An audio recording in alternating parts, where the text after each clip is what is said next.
सुप्रभात दोस्तों, welcome to S2 classes, Subra Saraswati classes. तो आज की क्लास में हम आप लोगों के लिए क्लास 10th के केमिस्ट्री का एक बहुत ही इंपॉर्टेंट टॉपिक लाए हैं जिसका नाम है इलेक्ट्रोलिसिस ऑफ वाटर। और इसको पढ़ के जाना, इसमें से कुछ न कुछ क्वेश्चंस पूछ ही लिया जाता है। देखो, इलेक्ट्रोलिसिस ऑफ वाटर का क्या मतलब हुआ। सबसे पहले तो ये समझ लो कि यहाँ पर इसका मतलब होता है डिकम्पोजिशन। बोलोगे इसको कैपिटल लिखो सर, अच्छा लिख देते हैं लोग। Decomposition of water into hydrogen and oxygen. इसको किसने दिया है? फैराडे सर ने। ये किसके द्वारा दिया गया है? फैराडे के द्वारा। फैराडे सर बहुत एक और एक्सपेरिमेंट करके लाए थे, आगे बात करेंगे उसके बारे में, ठीक है, इलेक्ट्रोलाइटिक सेल के बारे में। तो इलेक्ट्रोलाइसिस ऑफ वाटर में फैराडे ने दिया था, ये वाटर को तोड़ता है H2O को। तो आपके मन में एक सवाल उठेगा, सर हम गर्म पानी कर देंगे तब भी तो पानी टूट जाएगा। नहीं, अगर आप CaCO3 लेते थे, जिसको लाइम स्टोन कहते थे, जिसको कैल्शियम कार्बोनेट कहते थे, उसको जब आप हीट करते थे तब वो CaO प्लस CO2 में तो टूट जाता था, जिसका इस्तेमाल आप करते थे मैन्युफैक्चरिंग ऑफ सीमेंट में, सीमेंट बनाने में यूज करते थे। लेकिन जब आप पानी को हीट करोगे तो ये पानी लिक्विड से पानी ऑलरेडी वेपर तो बन जाएगा, लेकिन H2O के फॉर्म में ही रहेगा। अगर आपको H2O को तोड़ना है, H2 और O2 में और बैलेंस कर देना है, यहाँ से आपको इस बात का ध्यान रखना है कि इसको आप इलेक्ट्रिसिटी की मदद से ही कर पाओगे। और उसी प्रोसेस का नाम है इलेक्ट्रोलिसिस ऑफ वाटर, जिसके बारे में फैराडे ने बताया था। ये गर्म कर देने से टूटेगा नहीं, ये वेपर बन जाएगा, मतलब H2O ही रहेगा। अगर आपको H2O को H2O2 में तोड़ना है तो इलेक्ट्रिसिटी देना पड़ेगा, और वो इलेक्ट्रिसिटी डायरेक्ट ऐसे लेके पानी में करंट नहीं लगा दोगे। उसका एक प्रोसेस, कुछ स्पेशल प्रोसेस होता है जिसके बारे में फैराडे सर ने समझाया था, और उसका नाम दिया था इलेक्ट्रोलिसिस ऑफ वाटर। कहानी समझ में आई? चल, सब इरेज करें। अब इलेक्ट्रोलिसिस ऑफ वाटर को पूरी अच्छी तरीके से समझ लेते हैं, बना के कैसे कैसे होगा। तो यहां से हम क्या करेंगे, सबसे पहले एक कंटेनर ले लेंगे, ठीक। एक हमने क्या ले लिया? जार ले लिया, ग्लास जार कुछ भी ले लिया। यहां पर दो होल्स कर दिए, कर दिए।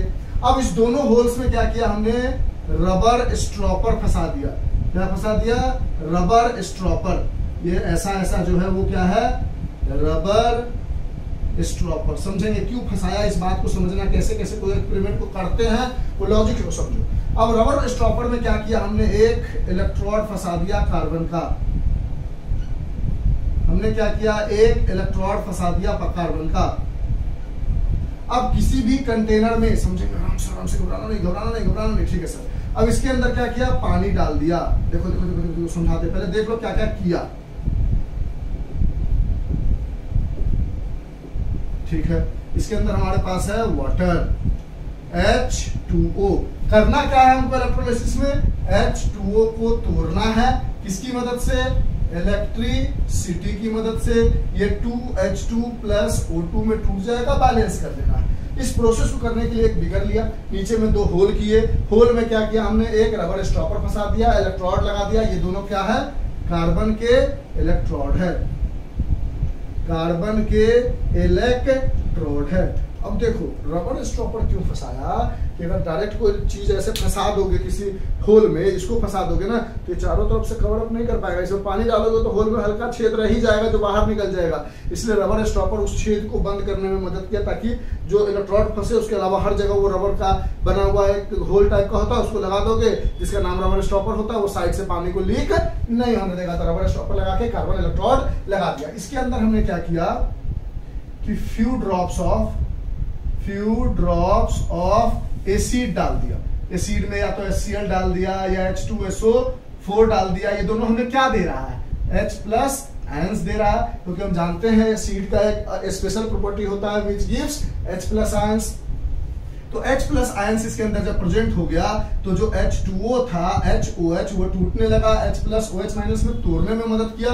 H2O जो था उसमें क्या हुआ, H प्लस आयन जैसे ही मिलाओगे ये H3O प्लस बना लेगा, यानी बना लेगा हाइड्रोनियम आयन। और H2O जो होता है ये न्यूट्रल होता है और ये does not conduct electricity, does not conduct electricity, ये इलेक्ट्रिसिटी को कंडक्ट नहीं करता है। तो थोड़ा सा H प्लस मिलने की वजह से हाइड्रोनियम आयन बन जाता है, ये आयन का फॉर्मेशन कर लेता है और आयन के फॉर्मेशन की वजह से ये क्या करता है, कंडक्ट इलेक्ट्रिसिटी, ये इलेक्ट्रिसिटी को कंडक्ट करने लगता है। और हम पहले ही जानते हैं कि हमें इलेक्ट्रिसिटी की मदद से तोड़ना है, ठीक है सर। उसके बाद क्या किया, यहां से एक बैटरी लगा दी 6 वोल्ट की और अभी स्विच को ओपन रखा, अभी बंद नहीं किया। उसके साथ साथ क्या किया, यहां एक इन्वर्टेड टेस्ट ट्यूब डाल दी दोनों में और स्विच को लगा दिया। अब जैसे ही करंट पास हुआ, देखा हमने कि एक टेस्ट ट्यूब में बबल्स जैसे आने लगे, तो हमने बोला ठीक है, उस बबल्स और एक में बबल्स नहीं थे, सीधा कुछ अंदर गैस भर रहा था। दोनों टेस्ट ट्यूब को धीरे धीरे निकाला, पानी के पास आने के बाद ढक्कन बंद कर लिया और दोनों बबल्स के पास, दोनों टेस्ट ट्यूब के पास हमने माचिस जलाई। तो देखा जिसमें बबल्स नहीं थे उसके अंदर माचिस सीधे जल रही है, बुझ नहीं रही है। जिसके अंदर बबल्स थे वहां पर माचिस जो है पॉपअप साउंड करके, जैसे वायर जलता है वो साउंड करके जल रही है। यानी इस क्योंकि पॉपअप साउंड कर रही है तो इसके अंदर हाइड्रोजन गैस है, ये सीधा सीधा जल रहा है, उसके अंदर ऑक्सीजन गैस है। जब हमने रिएक्शन को बैलेंस किया तो हमने देखा कि हाइड्रोजन के आगे 2 लगा है और ऑक्सीजन के आगे 1 लगा है। तो इसका मतलब 2 moles of hydrogen gas produce होगा और 1 मोल ऑक्सीजन गैस प्रोड्यूस होगा। इतनी कहानी समझ में आई। इसी को अगर लिखना होगा तो यहाँ से आप लिख दोगे, पहला पॉइंट टेक अ जार, दूसरा point make 2 holes on its bottom, तीसरा पॉइंट पुट रबर, दिख रहा है ना, हाँ sir, put rubber stopper in that holes, चौथा point put carbon electrodes on 2 holes, छठा point put some water in that jar and also add some drops of acid in it to give H plus ion form H3O plus, ठीक है। उसके बाद 7वां point put inverted test tube on that electrode, 8वां point connect the electrode with 6 volt battery. अब उसके बाद ये सब करने के बाद हमने ऑब्जर्वेशन किया।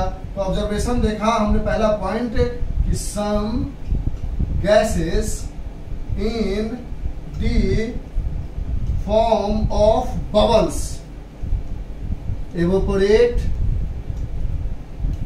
and collected in one test tube।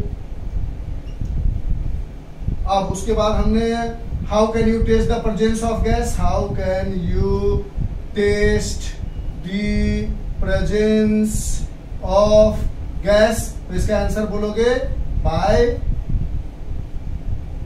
Putting burning candle. अगर पॉपअप हुआ तो वो H2 है, अगर पॉपअप नहीं हुआ तो वो ऑक्सीजन है। और ऑलवेज ये रिएक्शन लिख दोगे और इस रिएक्शन को दिखा के लिख दोगे, always hydrogen is double two that of oxygen gas. और ये बैलेंस रिएक्शन लिख के दिखा दोगे, टीचर अपने आप समझ जाएगा। ये तो पूरी की पूरी इलेक्ट्रोलिसिस ऑफ वाटर था, क्यों, कहाँ, कब, कैसे, कहाँ, क्या, कौन, जो भी बातें थी सब हमने आपको बता दी। अगर आपको समझ में आता है ना तो प्लीज कमेंट करते रहना, इससे हमारी हिम्मत बढ़ती रहती है। ठीक है, लिख लो इसको, और इस तरह से इस टॉपिक भी कंप्लीट। बाय, फिर नेक्स्ट टॉपिक पे बात करते हैं। Bye, have a nice day, enjoy, take care, stay home, stay safe. 10 minute में